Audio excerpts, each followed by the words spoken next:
मुलांनो, आणखी एक पाड्याची गंमत घेऊन आले पहा मी. काय 81चा पाडा आहे पहा. मग 81चा पाडा लिहिताना काय करायचं अगोदर 1 ते 10 अंक लिहून घ्यायचे पहा. 1 2 3 4 5 6 7 8 9 आणि 10. आता काय करायचंय, हे जे 8 आहेत ना, 8चा पाडा लिहायचा. इथं काय करायचा, 8चा पाडा लिहायचा पहा.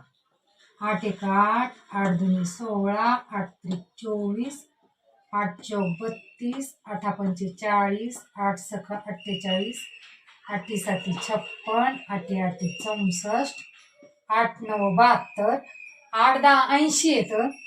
आणि हा एक 80 आणि हा 10 मधला एक, त्याच्यात मिळवल्यावर 81 होतात.